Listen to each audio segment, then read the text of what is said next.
Hi everyone, എൻ്റെ പേര് അഖിൽ രാജ്. ഞാൻ ശ്രീരാമ ഗവൺമെൻറ് പോളിടെക്നിക്കിലെ ഇലക്ട്രിക്കൽ വിഭാഗം ഡെമോൺസ്ട്രേറ്ററാണ്. ഇന്ന് നമ്മൾ ചെയ്യുന്നത് മെഷർമെൻറ്റ് ഓഫ് എർത്ത് റെസിസ്റ്റൻസ് ആണ്. നമുക്കത് എങ്ങനെയാണ് ചെയ്യുന്നത് നോക്കാം. നമ്മൾ രണ്ട് ടൈപ്പ് മീറ്റർ ഇവിടെ ഉപയോഗിക്കുന്നുണ്ട്, ഡിജിറ്റലും അനലോഗും. നമ്മൾ ഡിജിറ്റലാണ് എക്സ്പെരിമെൻറ്റ് ചെയ്യുന്നത്. അതിനു മുമ്പ് നമുക്കത് രണ്ടും അതിൻ്റെ വ്യത്യാസങ്ങളൊന്ന് പരിചയപ്പെടാം. അപ്പോൾ നമുക്ക് മീറ്ററുകൾ നോക്കാം. നമുക്ക് ആദ്യം അനലോഗ് മീറ്റർ പരിചയപ്പെടാം. ഇതാണ് അനലോഗ് മീറ്റർ. ഇതിൽ നമുക്ക് 4 ടെർമിനലുണ്ട്, C1, P1, C2, P2. ഇതാണ് കറണ്ട് കോയിൽ ടെർമിനൽസ്. ഇത് പ്രഷർ കോയിൽ ടെർമിനൽസ്. ഇതാണ് നമ്മുടെ ഹാൻഡ് ഡ്രിവൻ ജനറേറ്റർ. ഇത് വെച്ചിട്ടാണ് നമ്മൾ ആ ടെസ്റ്റ് കറണ്ട് പാസ് ചെയ്യുന്നത്. ഇതിന് 3 റേഞ്ച് ഉണ്ട്, ×1, 10, 100. അപ്പോൾ നമ്മൾ ×1 നോർമലി ചെയ്യുന്നത്, ചെറിയ വാല്യൂ ആയതുകൊണ്ട് എർത്ത് റെസിസ്റ്റൻസ്. ഇതിന് അനലോഗ് മീറ്റർ ഇത്രയേ ഉള്ളൂ. ഇനിയിപ്പോൾ നമുക്ക് ഡിജിറ്റൽ മീറ്റർ പരിചയപ്പെടാം.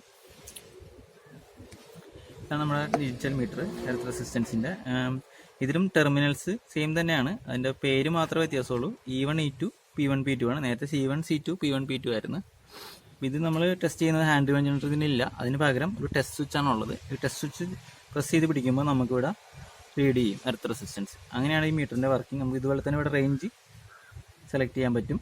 നമ്മൾ 10 ഇട്ടാണ് ചെയ്യുന്നത്. പിന്നെ അതിന് കണക്ഷൻസ് ഒക്കെ കൊടുത്തിട്ടുണ്ട്, അതൊക്കെ എങ്ങനെയാണെന്ന് നമുക്ക് നോക്കാം. അപ്പോൾ നമുക്ക് എക്സ്പെരിമെൻറ്റ് എങ്ങനെയാണ് ചെയ്യുന്നത് നോക്കാം. ഇവിടെ ഞാൻ കണക്ഷൻസ് ഒക്കെ ഓൾറെഡി മീറ്ററിൽ ചെയ്ത് വെച്ചിട്ടുണ്ട്. ഡിജിറ്റൽ മീറ്ററിലാണ് നമ്മൾ ചെയ്യുന്നത്. അപ്പോൾ E1, P1 എന്നുള്ള ടെർമിനൽ നമ്മൾ ഷോർട്ട് ചെയ്ത് വെച്ചിട്ടുണ്ട്, നമുക്ക് കാണാൻ പറ്റും. ആ ടെർമിനലിൽ നിന്ന് തന്നെയാണ് നമ്മൾ എർത്ത് ഇലക്ട്രോഡിലേക്കുള്ള കണക്ഷൻ പോയിരിക്കുന്നത്. അത് നമ്മുടെ മെയിൻ ഇലക്ട്രോഡ്, എർത്ത് ഇലക്ട്രോഡ്. പിന്നെ നമുക്ക് 2 ടെർമിനലുള്ളത് P2 ഉം E2 ആണ്. അപ്പോൾ നമ്മൾ E2 എന്നുള്ള കണക്ഷൻ 30 മീറ്ററിലൊരു ഓക്സിലറി ഇലക്ട്രോഡ് നമ്മൾ അടിച്ചിട്ടുണ്ട്, അപ്പോൾ അവിടേക്ക് പോയിട്ടുണ്ട്. അതുപോലെ P2 എന്നുള്ള കണക്ഷൻ 15 മീറ്ററിൽ നമ്മളൊരു ഓക്സിലറി ഇലക്ട്രോഡ് അടിച്ചിട്ടുണ്ട്, അവിടെയാണ് പോയിരിക്കുന്നത്. അപ്പോൾ നമ്മൾ എക്സ്പെരിമെൻറ്റ് ചെയ്യുമ്പോൾ ഈ 15 മീറ്ററുള്ള ഇലക്ട്രോഡ് 5 മീറ്റർ മാറ്റിയിട്ട് 2 പൊസിഷനിലും കൂടി അടിച്ചിട്ട് നമ്മൾ 3 റീഡിങ് എടുക്കും. 3 റീഡിങ്ങും സെയിം ആയിരിക്കണം. ഇനി ചെറിയ വേരിയേഷൻ ഉണ്ടെങ്കിൽ നമ്മളതിൻ്റെ ആവറേജ് എടുക്കും. വേരിയേഷൻ കൂടുതലുണ്ടെങ്കിൽ നമുക്ക് ഡിസ്റ്റൻസ് കൂട്ടിയിട്ട് വീണ്ടും എക്സ്പെരിമെൻറ്റ് റിപ്പീറ്റ് ചെയ്യണം. ഇതാണ് നമ്മുടെ പ്രൊസീജിയർ. അപ്പോൾ നമുക്കത് എങ്ങനെയാണ് ചെയ്യുന്നതെന്ന് നോക്കാം. ഇവിടെ ഇലക്ട്രോഡുകൾ അടിച്ചേക്കുന്നത് 15 മീറ്റർ ഡിസ്റ്റൻസിൽ അടിച്ചിട്ടുണ്ട്. അത് സ്ട്രെയിറ്റ് ലൈനിൽ വേണം അടിക്കാൻ. സ്ട്രെയിറ്റ് ലൈനിൽ അടിച്ചു വെച്ചിട്ടുണ്ട്. നമുക്ക് നോക്കാം അതെങ്ങനെയാണ്.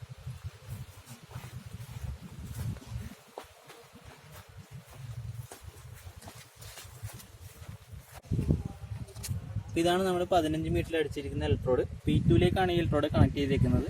ഈ ഇലക്ട്രോഡാണ് നമ്മൾ 5 മീറ്റർ മാറ്റി 2 പൊസിഷനിലും കൂടി റീഡിങ് എടുക്കുന്നത്. അത് ഇതിന് ശേഷം നമുക്ക് 30 മീറ്ററിൽ അടിച്ചിരിക്കുന്ന ഇലക്ട്രോഡ് നോക്കാം. അത് E2ലേക്കാണ് കണക്ട് ചെയ്തിരിക്കുന്നത്. നമ്മൾ അടുത്ത ഇലക്ട്രോഡ് ഇതാണ്, ഓക്സിലറി ഇലക്ട്രോഡ് 30 മീറ്ററിലുള്ളത്. E2ലേക്കാണ് കണക്ട് ചെയ്തിരിക്കുന്നത്. E2 അല്ലെങ്കിൽ C2, അത് ടെക്സ്റ്റ് ബുക്കിൽ ചിലപ്പോൾ C2 എന്നായിരിക്കും കണ്ടേക്കുന്നത്. രണ്ടും സെയിം ആണ്.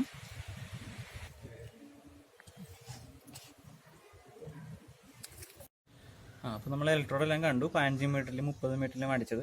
ഇനി നമുക്ക് മീറ്റർ ഓൺ ആക്കിയിട്ട് നമുക്ക് ടെസ്റ്റ് ചെയ്യാം. ഞാൻ മീറ്റർ ഓൺ ആക്കാൻ പോവുകയാണ്. അപ്പോൾ മീറ്റർ ഓൺ ആക്കിയാണ് 10 റേഞ്ചിലേക്കാണ് നമ്മൾ ഇടുന്നത്.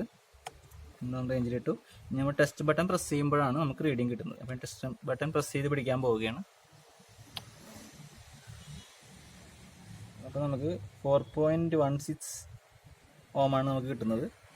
4.16 ഓമാണ് നമുക്ക് ഇപ്പോഴത്തെ നമുക്ക് കിട്ടിയേക്കുന്ന എർത്ത് റെസിസ്റ്റൻസ്. ഇനി നമുക്ക് ചെയ്യേണ്ടതെന്ന് വെച്ചാൽ സെൻട്രൽ ഇലക്ട്രോഡ് ഉണ്ടല്ലോ 15 മീറ്ററിൽ നമ്മൾ അടിച്ചത്, അത് നമ്മൾ 5 മീറ്റർ പൊസിഷൻ ഷിഫ്റ്റ് ചെയ്തിട്ട് 2 റീഡിങ് കൂടി എടുക്കും. അതുകൊണ്ട് അതിൻ്റെ റീഡിങ് വേരിയേഷൻ ഉണ്ടാകാൻ പാടില്ല. നമുക്ക് എത്ര കിട്ടുമെന്ന് നോക്കാം.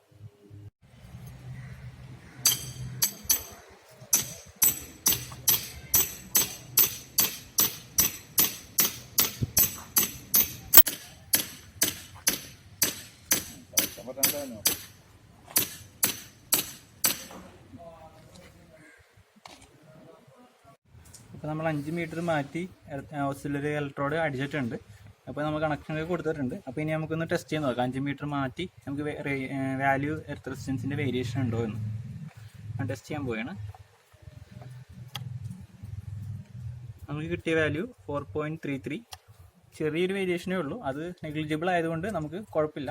നമുക്ക് കിട്ടിയ റീഡിങ്ങിൻ്റെ ഒപ്പം തന്നെയുള്ള റീഡിങ് തന്നെ കിട്ടിയത്. പിന്നെ നമുക്ക് 5 മീറ്റർ ഓപ്പോസിറ്റ് ഡയറക്ഷനിലും കൂടി മാറ്റിയിട്ട് റീഡിങ് എടുത്ത് നോക്കാം.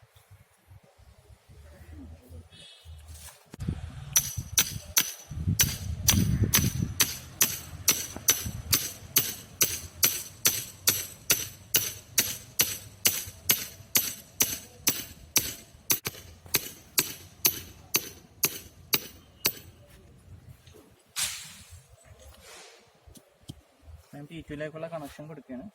5 മീറ്റർ മാറ്റി അടിച്ചിട്ടുണ്ട്.